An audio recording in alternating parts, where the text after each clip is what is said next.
Today on Between the Lines, a story of a magical romance, a love lost, and ultimately an inspirational tale of survival with Dyan Cannon. Welcome, I'm Barry Kibrick. Dyan is an Oscar-nominated actress for her roles in Heaven Can Wait and the groundbreaking film Bob and Carol and Ted and Alice. But she is not here to talk about her career. With her book, Dear Cary, she shares her heartwarming and heartbreaking marriage to the iconic actor and screen legend Cary Grant. Dyan's poignant story will resonate with anyone who has ever loved and lost.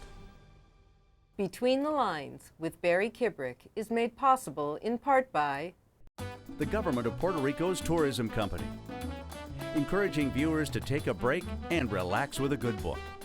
Every page brings a new and exciting experience. Puerto Rico, we book adventure.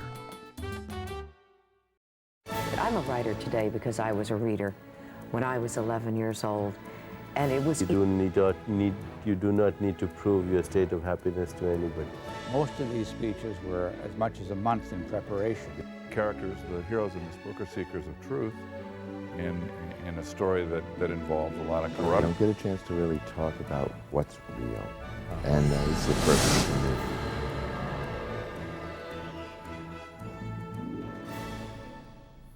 Dyan, it is a pleasure to have you here on Between the Lines. Thank you so much for joining us. Oh, I'm just delighted to be here. Thank you. You know, I started the book out, and it begins, you have a love affair, not with Cary Grant, you're having a love affair with Rome, Yes. a city. And you get a call, I think it was your agent or someone who says, Mr. Cary Grant wants to meet you. And at first you don't even want to leave Rome. But as you say, when at that time, and to this day even, if Cary Grant calls, you got to go. And that's how it begins. He wanted to meet you, and off you went. Well, he wanted to meet me, and I asked if he was going to pay my way home, because I was in Rome at the height of La Dolce Vita. Authors, busboys, writers, poets, all sharing ideas, and I loved the atmosphere. It was such a creative, exciting, tingling atmosphere to be in, and I didn't want to come home. So I said, is he paying my way? They said no. I said, then sell my Thunderbird, because I want to stay, and when my money ran out, I went home. Now he, though, catches you on a television show you were doing at that time, Malibu Run. That's right. Run, and I guess it was the equivalent, as you say, of Baywatch, Right. if we would know now. Right. And he was, through the screen, taken by your spirit, an untamed spirit, as he said. Right. I think maybe he was taken by the bikini, too. I mean, I don't know how much of my spirit showed on that, but there was something about me, because I tell you, I was nice looking, but I wasn't all that. There were so many, beautiful women around. But there was something about me that he was attracted to. Well, now let's go to the other attraction. This is Cary Grant. Right. And at the time, literally the biggest. There was no bigger screen icon, and in fact, like you say, icon now is used too often, but that was a true term you can still use to describe him to this day. And then you say, he's the ultimate of elegance, he's the ultimate of class, intelligence, and that voice. In fact, I joked with my wife, I said, when I'm reading the book, I'm reading it as Cary Grant. I'm not going to do it. I promised I wouldn't do it. But I'm doing it. No, I'm not. But you can't help it. You're doing that voice even when you're reading his words. And it is, how does a young woman, you were 33 years, I think, younger than he was, how do you resist? I didn't, ultimately. I mean, he pursued me for about 4 months. I resisted, and finally said yes, because that charm, that his heart, his soul, his candor, and there was a connection. It was easy with him. It was relaxed. We were both seekers, and that voice, that ponem, that face, the whole thing was, it was just. Besides, he was Cary Grant. Yeah. In the beginning, when I turned him down, my friends all said, well, give him our number. We'll be available. Yeah. But there was something, Barry, inside that said, don't go there. And ultimately, I didn't listen. Well, you know, it's funny. I want to go. Let's go back a little bit to families, because families do matter. You come from a very loving family, and in fact, there's almost a funny thing. Your mom is Jewish, and your dad was really an atheist, or at least non-religious, and then becomes very Christian. So, but even that didn't break them apart or anything like that. They came from love. Cary's family was as dysfunctional as could be. In fact, this is going to sound amazing. His father tells him that his mother is dead, and for 20 years he believes his mother is dead, when really all that the father did was institutionalize her. That's and right. 20 years later he finds out. That's right. But you have to also remember, what you say is true, but he was 10 years old. He was a baby. He was a little boy, and this was wartime. So his cousins and aunt had moved into the house with him, and he came home from school one day, Barry, and said, where's Mom? Oh, she went to the seashore. Well, he was thinking, what do you mean she went to the seashore and didn't take me? Maybe I'm a bad boy. Maybe I did something wrong and I'm being punished. So right away, the guilt starts to build up in him. It was a few months later that his father said, I have to tell you that your mother is dead. Now, he's 10 years old when this is going on. He's a baby, so he doesn't know how to integrate all this into his everyday life, and wanted to move in with his father, who had by then taken on a younger woman that he had a baby with, and told Cary there wasn't room enough for him to live with them. Can you imagine being a kid and hearing this? It was horrific. Well, and then he finds out later in life, and he still is so haunted by not knowing, and you can just, in fact, rightfully so, he blames the fact that he even chased you away in this hard to deal with situation. And in the book you give us a hint, you know, how a man's relationship with his mom really does affect his relationship with women. And here is one of the most bizarre, dysfunctional ways of and neither one of their faults, but yet he's trapped in that middle. You know, it was Aristotle Onassis who told me that it was a man's relationship with his mother that carried over to the relationship with a wife.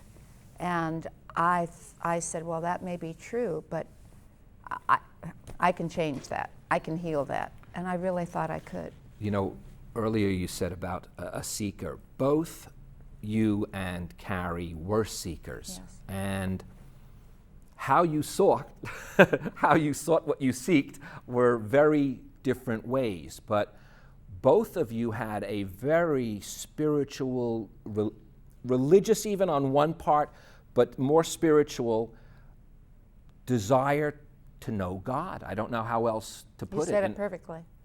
That's exactly what it was. I wanted to understand because I had seen so much friction at home. There was great love, but the one thing that colored everything was the religious beliefs in my home. Because my father had promised my mother that we would be raised Jewish. That was before he understood and came to his understanding of what God was through Christianity. So at a very young age, he would drive me and my brother to the synagogue, and on the way we'd be singing, Jesus loves me, this I know.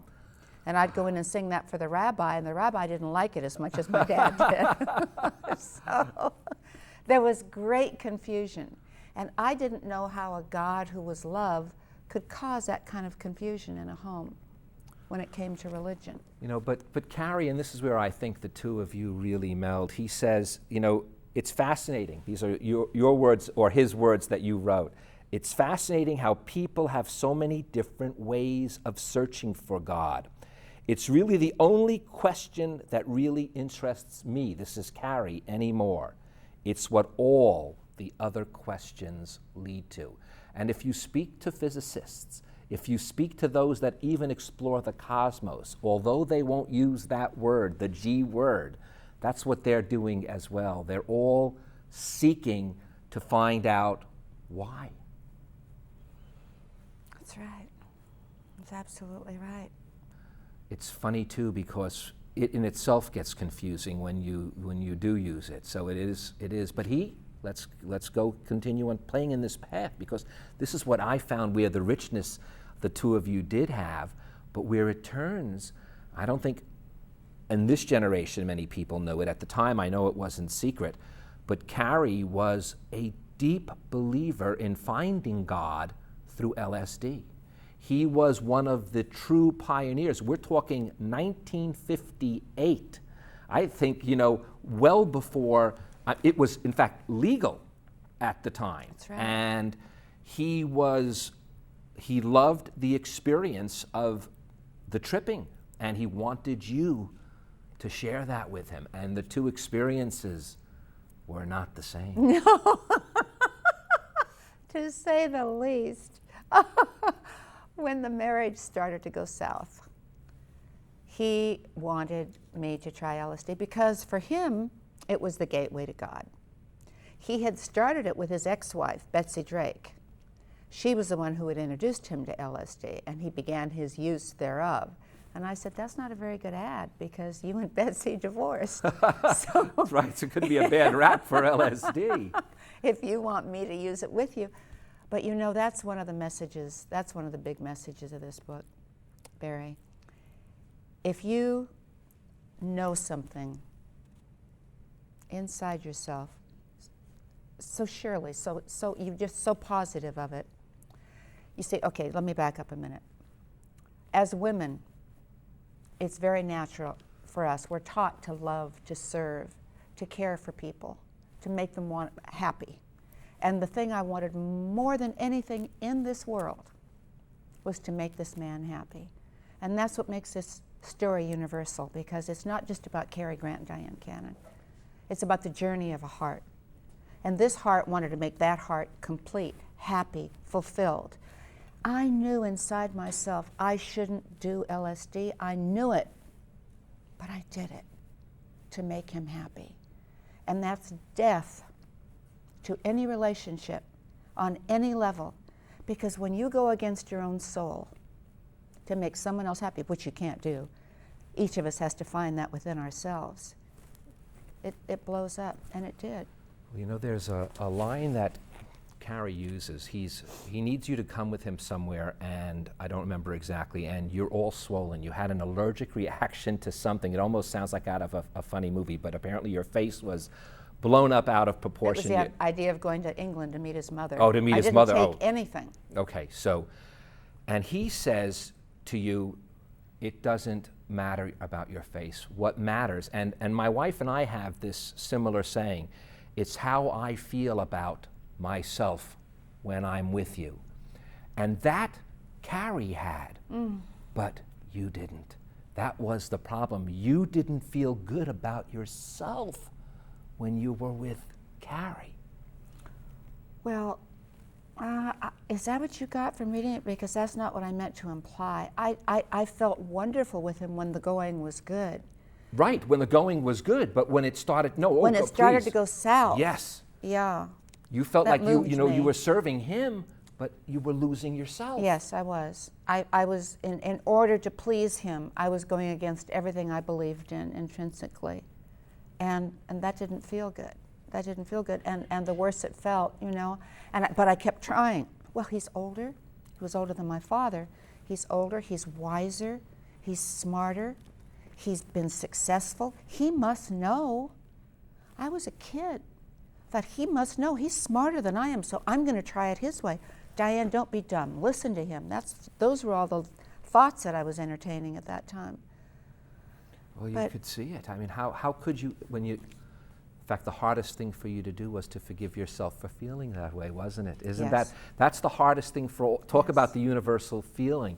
The hardest thing for us to do is when we feel we've done wrong, we keep punishing ourselves for the wrong, even though there really was no quote unquote wrong done. It was just the way it was. And we loved each other. That was the great muck-up. We loved each other so deeply. He wanted to make it work. We had a baby. We had a beautiful child. But what I've learned in simple terms is you really can't make somebody else happy. You have to bring that. And I expected him to make me happy. He expected me to make him happy. Didn't work. It doesn't work that way. You bring that to the relationship, and then it cooks. Then it, is such an alive, living thing. When you came into the green room, even you said that's still what you're searching for to this. Well, I so admire what you have with your wife, that beautiful woman, and you've been very generous in sharing the story with me, and I think it's what so many people are looking for. And it seems today that, 1 out of 1 marriage ends in divorce. 1 out of 2, it's crippling. So to see that it actually works, yes, I would love to have that kind of relationship with someone. And I'll tell you something I don't think I've ever even said before. I don't think I was ready for it until now. Because I think before you can really be totally unselfish and you can love unconditionally, you're not ready to have a relationship. Isn't it funny? I can't say on air what we talked about before, but you shared something to me about being ready. And I get that same sense. I don't know, this clarified it more than even that other part of the conversation. You're right. You have to be ready within yourself, and then you draw it to you. Yes. I just don't know why it's taken so blinking long. That's what I've been saying to my wife, the same thing. It's the exact same thing. I have no clue why it's taking so long. In fact, last week I wrote an essay on time for my newsletter. And the thing I still have, the hardest problem is it feels like I'm running out of it. And yet I know intellectually time is just what it is.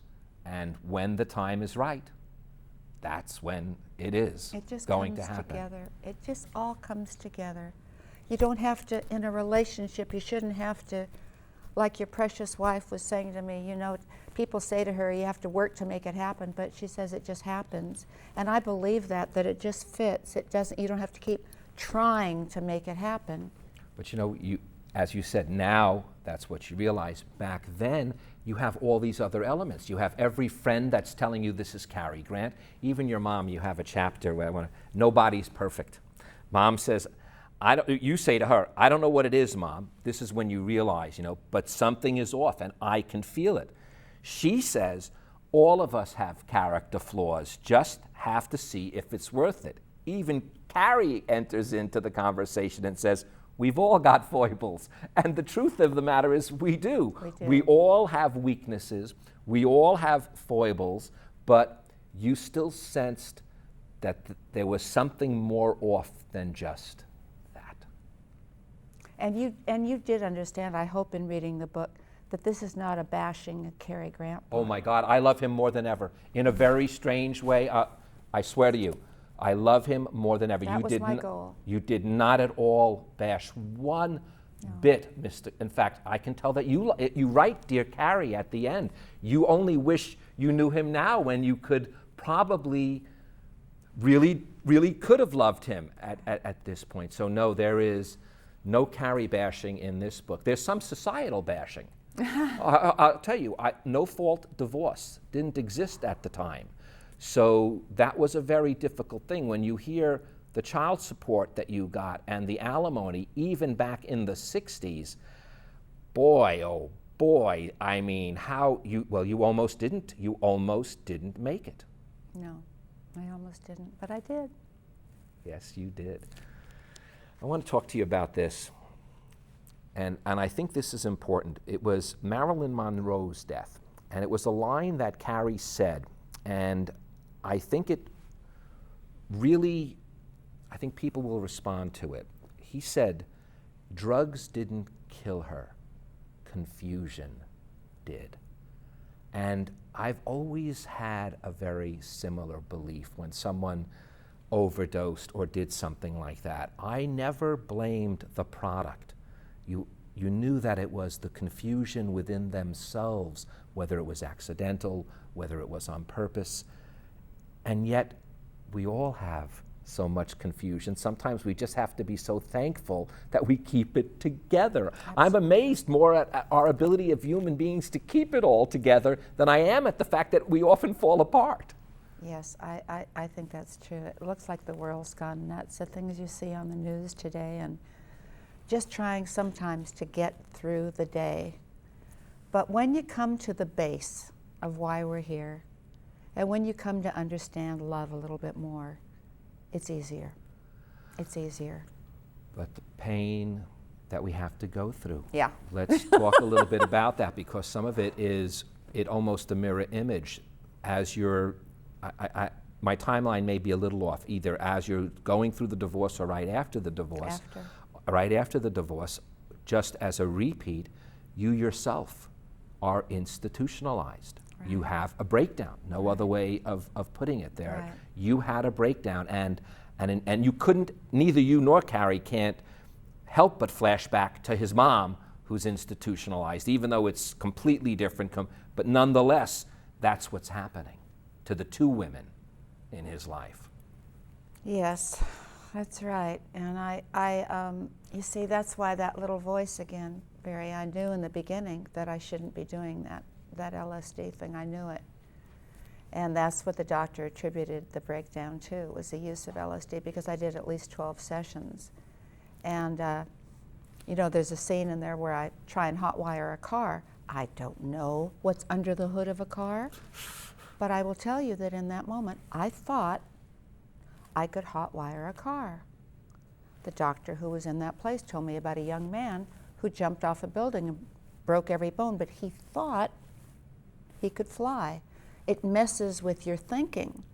Everybody has different experiences about it. Cary, you know, I wasn't talking out of school here. Cary wrote a series of articles for Ladies' Home Journal, of all magazines, about the attributes and the benefits of using LSD. He had over 100 sessions. It didn't mess with him that way, but we're all different. Right. I can't take an aspirin, you know, without it affecting me deeply. So. No, it's definitely, and that's why, like he said, it wasn't the drugs, it was the confusion. It's our own makeup. It's there you go. Am I right? It's our own. Absolutely It's our right. own personalities that either allow us to or not. But there's something funny I want to share with the viewers here, and that is, he's playing a film charade. I think, is it Charade with Audrey Hepburn, who's 10 years older than you, but he doesn't want the part because he feels lecherous. He feels as if it's an older man pursuing a younger woman. And I just think this sums up his, in a good way, the way he feels is, you know, real life is real life. It's not anybody's business. But my screen persona, that really, you know, that has, as he says, is bound by the shackles of social convention. So it is funny how we idolize and see what's on the screen, and yet in our heart, we know that they're so two different. I had Peter Bogdanovich on the show, who tells a great story about Cary when he wants to go somewhere, and he even says, "Even I'm not Cary Grant." And we, you know, he knew that it was a persona that was on the screen for the world. That you got it, I cannot tell you what that does to my heart, because my motive, one of the big challenges I had in writing this book was to write it so that people could understand his heart, so that they would love him more. When you said that, I can't tell you what it did for me, that people would love him more at the end of the book. Because what we do, Barry, is we make gods out of people. We make gods out of people and we serve them. And we have to understand everybody's got their stuff. Everybody has their stuff. All of us have to work through stuff that we have in our life. Oh, yeah. And I think when we do, when we really understand what made that stuff appear and or disappear, then we love them more. Well, that's why, you know, you can call this really Dear Cary, and no one should think that this is a book that's going to be exploitive or anything like that, because it really, when you know the real man in a very funny way, you love him even more. So you I'm so did. Grateful for that. Oh, it's my pleasure. So grateful. Well, Dyan, you know, I know our time is up. I can talk to you for another half hour, but in a sense, you both were seekers. And at the end, you write a letter to Cary. It has taken me many years, and oddly, as time rolls on, I don't feel older. I feel newer. And I'm going to end with these words. Finally, It feels good to be me.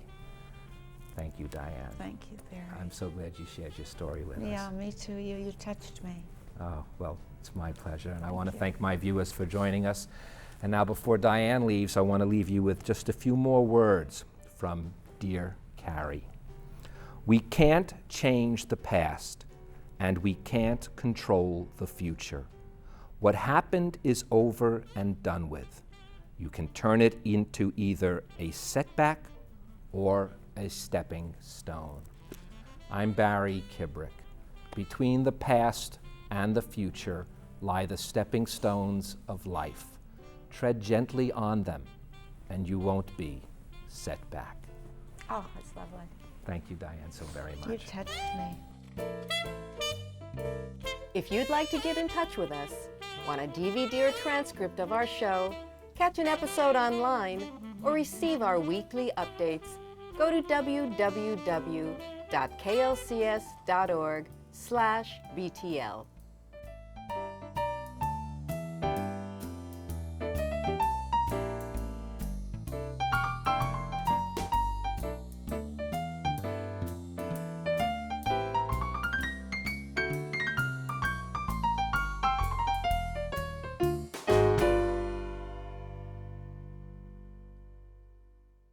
Between the Lines with Barry Kibrick is made possible in part by the government of Puerto Rico's tourism company, supporting literacy in America by encouraging reading anytime, anywhere.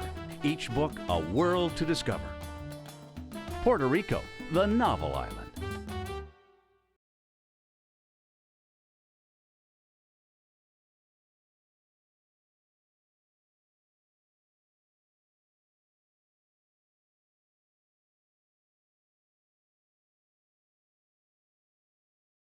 It's about the journey of a heart. And this heart wanted to make that heart complete, happy, fulfilled. On this episode of Between the Lines, a story of a magical romance, a love lost, and ultimately an inspirational tale of survival with Dyan Cannon. With her book, Dear Cary, she shares her heartwarming and heartbreaking marriage to the iconic actor and screen legend, Cary Grant.